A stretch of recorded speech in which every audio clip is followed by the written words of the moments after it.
Hi guys! I'm back mga kakabsat!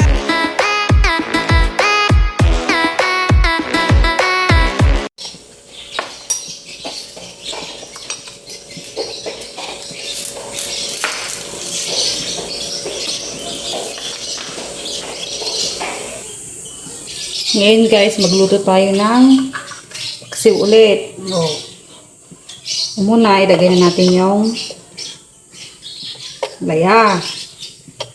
Tapos, ikabil na rin natin yung sibuyas,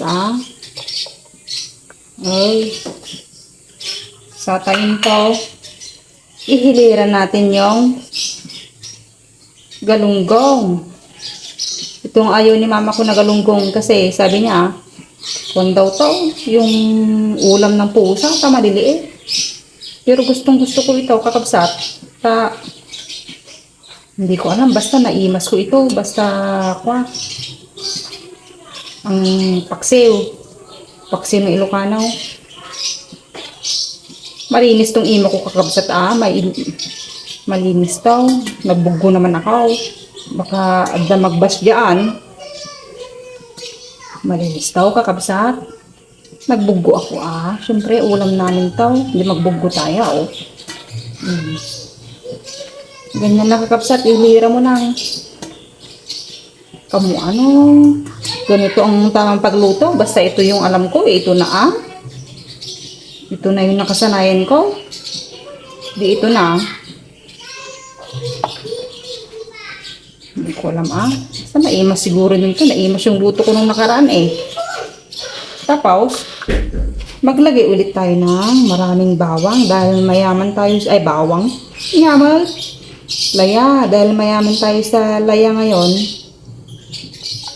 Ikabil natin madami. Yung bawang na to, para sa kon naman to, kakabsat. Sa iluluto kong iluluto kong utong. Adobong sitaw. Yung bawang at sibuyas na nabate. Pagkatapos ng nilagay-lagay ko dyan, lagyan na natin ng magic sarap.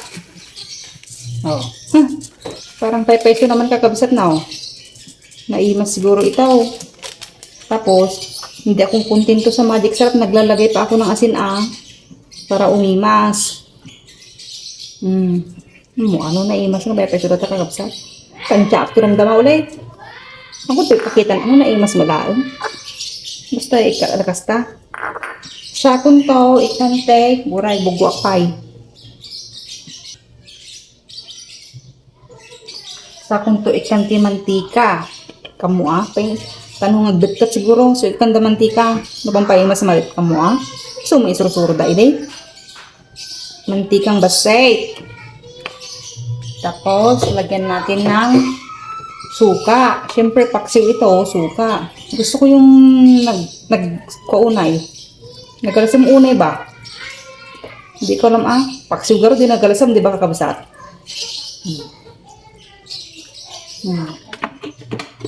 Tapos, ikan ko ng danom na baset.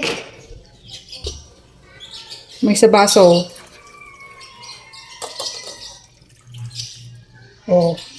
Ito, paburukan na natin kakabsat Paburukan na natin para malutong. Ayan, urayin nating magburot.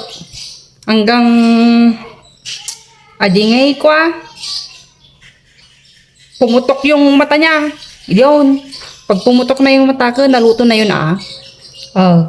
Habang inauray ko yan, agluto na ako ng isang ulam namin, yung sitaw.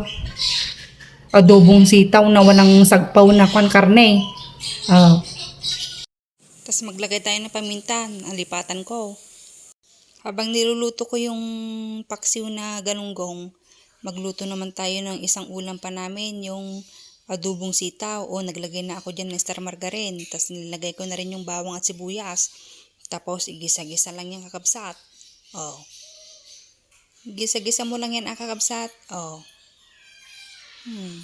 Bango ang kabsat, nagbanglaw. Sabi ko, nagbasit naman yung margarine, kaya nayunan natin. Nayunan natin pa ng kunting margarine. Kasi kurang, kaya ninayunan natin. Tapos, pagkatapos nating igisa-gisa yan kakabsat, maging translucent na, ikabil na natin yung utong. Walang sagpawin kakabsat. Ganyan lang. Tapos, igisa-gisa din natin yung sitaw. Ganyan na naman kakabsat. Yung pagluto ng adobong sitaw. Gisa-gisa natin. Katapos, lagyan natin ng tuyo. Tansya-tansya ng kakabsat. Tuyo, tapos nilagyan ko ng basit na oyster sauce. Nangina naman yan kakabsat, di basit lang ikabil natin. Tapos, sa munto, ikiwar-kiwar man na kakabsat. Mag-incorporate naman Wow, English. Yan. Kasla nagimas mo. Kakabsat niya. Pero naimas yan. Naimas yan Siyempre, yun yung ulam namin. Di naimas yan. Tapos, sa munto takpan. Antayin lang natin. Nilagyan ko ng asukal, pambabalansay. Raman niya. Uray-urayin lang natin kakabsat na maluto Yan, habang nagluluto ako niyan, buti na maganda yung kalan ni mama ko. 3. Nakakaluto ako ng sabay-sabay. Tapos nilagyan ko ng kunting tubig. Tapos ako kalob ulit, kinaloban ulit. Hindi nagbanglaw. Santaw, nitkakti paminta, nalipatak peki di aja paminta kakabsat. Ado nga paminta. Naimas. Kano naimas? Pampaimas ti paminta kakabsat. Pagkatapos nilagyan ko ulit ng basit na oyster sauce. Parang kurang sabi ko nung niramanan ko.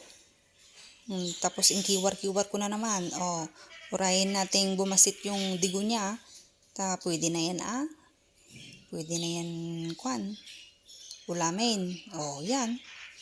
Patapos na yung ko. Yung ulam namin ngayong tanghali. Adobong sitaw. Tapos paksiw na isda. Hindi masaan. Tapos ramanan ko naman kung naimas naman na, kung okay na sa akin. Nung niramanan ko, nag-iimas si ka. I love my own my native own. Nag-iimasan. Paburukan lang natin ng paburukan. Ganyan lang kakabsat ang pagluto ng Tapos, inikan natin ng suka. Umalsa-alsumot adobo ka raw. Diba? Pag adobo may suka. Lagyan natin amay. Pini-expert ako. Naluto na yon. Ang niluluto ko naman, yung paksiw na galunggong. Nilagyan ko ng sili. Para umasang-asang naman basait. Urayin lang nating pumutok yung mata niya.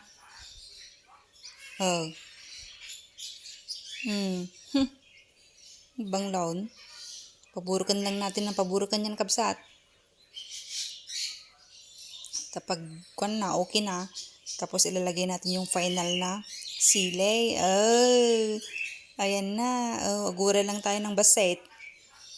Patayin na natin mga 3 seconds. Siguro, 5 seconds. Patayin ko na. Yan na yung ulam namin ngayon kakabsat. Adobong sitaw. Hindi masal. Tsaka yung paksiw na galunggong na maliliit. Bye-bye!